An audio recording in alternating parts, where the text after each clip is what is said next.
Ok, là, nous allons maintenant commencer le cours. J'ai créé les diapositives pour vous, pour que vous puissiez avoir en même temps le cours et nous allons en même temps, tout ce que nous disons, nous allons appliquer ça au fur et à mesure que le cours avance. Donc, nous n'allons pas parler des visual basiques sans parler des macros. Je disais que les macros sont, n'est-ce pas, des éditeurs les éléments de Visual Basic pour les applications et nous permettant de créer des tâches automatiques. Et ces tâches-là seront accompagnées, n'est-ce pas, et des codes qui seront écrits par l'application. Alors, la notion des macros, c'est quoi une macro?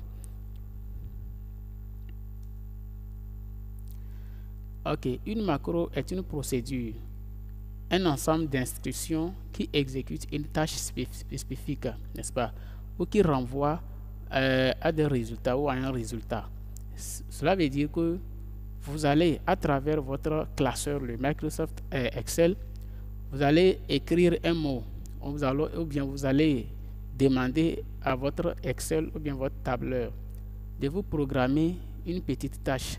Et à travers cette tâche-là, certainement vous voulez, n'est-ce pas, aboutir à un résultat.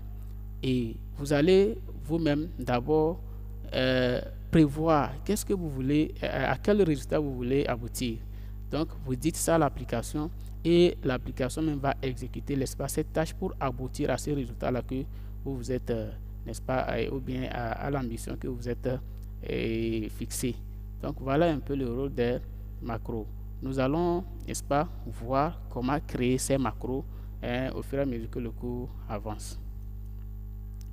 D'accord. On dit quand utiliser les macros.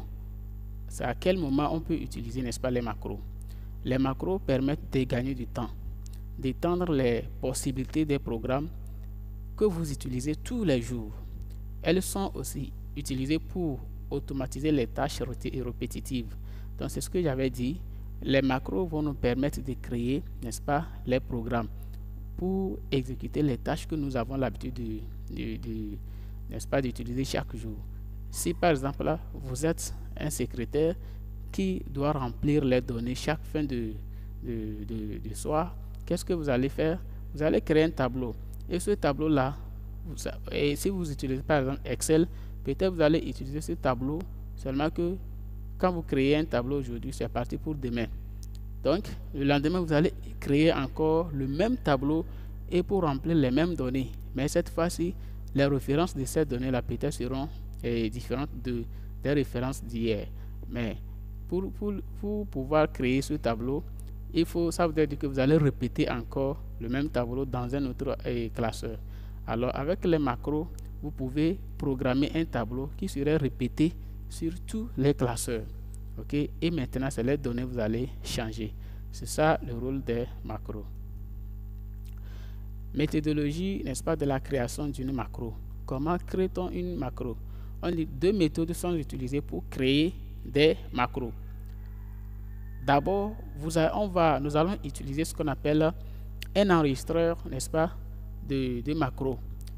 Ça, l'enregistreur de macros va nous permettre de créer des séquences d'instructions. C'est-à-dire c'est des activités que nous allons créer, mais d'une manière automatique, qui ne seront pas, là-bas, les codes sources seront cachés. Nous n'allons pas voir tout à l'heure les codes que nous sommes en train d'écrire pour pouvoir créer une application ou bien un programme. Mais la deuxième méthode qui est l'utilisation de la programmation en Visual Basic pour les applications. Là-bas, nous allons avoir un éditeur qui va nous permettre d'écrire nous-mêmes maintenant les programmes. Là, nous allons écrire des codes. Par exemple, si je suis dans Excel, je peux dire, je veux que tu m'écrives bonjour dans la cellule A1 et après tu copies ça dans la cellule B1. Donc, je vais écrire un code. Je serai dans l'éditeur. Quand j'écris le code là, le code va renvoyer tout ce que j'ai dit là-bas. N'est-ce pas? C'est des textes que j'écris là-bas et ces textes-là vont créer quelque chose dans mon classeur. N'est-ce pas? C'est ça le rôle des Visual Basic. Là-bas maintenant, cela vous permettra de faire quoi? De pouvoir créer une application adaptée aux besoins de vos clients, par exemple, avec les Visual Basic. Mais avec l'enregistrement n'est-ce pas, des séquences, là-bas, vous créez des choses automatiques. Vous voyez, si vous arrivez quelque part où on vous demande de créer une application différente, n'est-ce pas, de ce que vous avez l'habitude de faire, alors vous utilisez, n'est-ce pas, la programmation en Visual Basic pour pouvoir créer maintenant une application adaptée aux besoins de l'entreprise qui vous a sollicité. Ok. D'accord, donc maintenant nous allons nous arrêter ici pour revenir, puisque ici nous allons parler des Visual Basic sur le Microsoft Excel. Ça c'est pour les premières. Et nous allons aussi étudier le même cours pour les terminales, mais cette fois-ci avec le Microsoft Access. Nous allons utiliser les Visual Basic pour Access et les Visual Basic pour le Microsoft Excel. Donc ici, nous allons voir maintenant comment nous allons personnaliser l'environnement de notre Excel pour pouvoir avoir tout ce que nous sommes en train de dire en Excel.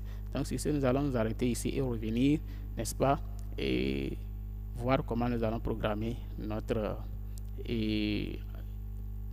Excel pour pouvoir commencer la programmation.